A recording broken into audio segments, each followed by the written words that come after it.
Mark Regev, the operation that you're engaged in is Protective Edge, and its stated purpose is to protect Israeli civilians. How does killing children on a beach contribute to that purpose?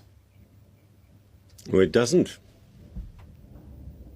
You have sophisticated ships offshore there with some of the best and most forensic sighting and visual capacity. It's pretty hard to confuse boys running around with a ball on a beach. Well, let me be clear here. The story with these 4 boys is a tragedy.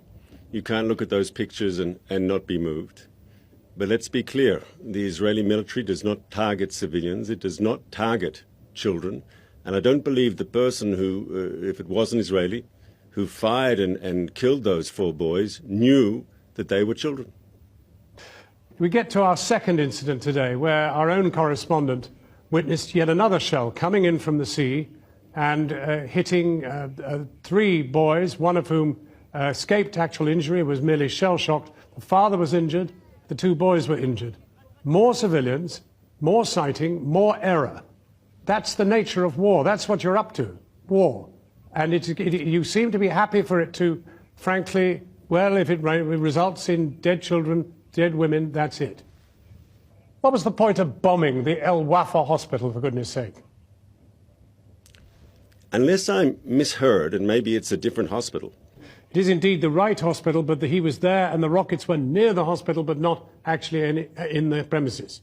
And you bombed the premises. Well, once again, hostile fire, and we were acting to try to neutralize the hostile fire.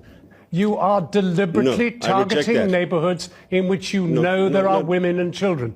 And if your sightings can't see boys playing football on a huge, wide beach, then there's something wrong with your equipment.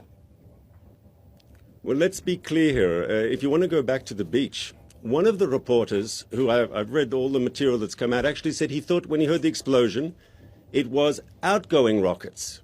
And of course, it wasn't in the end. That despite the most sophisticated weaponry in the whole of the Middle East, you have proved a very serious point. You do not have the capacity. You cannot forensically attack an urban area without killing women and children. Ergo, you have factored in that you will kill children and women. 3 days ago, the United Nations questioned very urgently whether it was Nader Pillay who actually raised this question of whether you are, in fact, targeting people and committing a war crime thereby. It's in the air. You've tried 3 wars. You've tried virtually everything with Hamas. You've tried everything with Gaza. You've besieged it for 7 years. The people live an intolerable and ghastly life, and you know that better than anybody.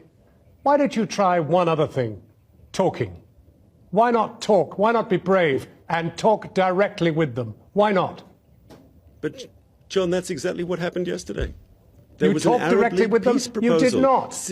You did not speak to them. You did not speak to them. And the Egyptians, who were the negotiators, did not speak to them. That is not speaking to Hamas. Why won't you speak with Hamas directly? You haven't got the courage. I'm not sure. No, I'm not sure that's said. I spoke to all the relevant parties. And Mr. Regev, we're going to have to leave it there. Check that. But there's the question in the air. Thank you very much for joining us.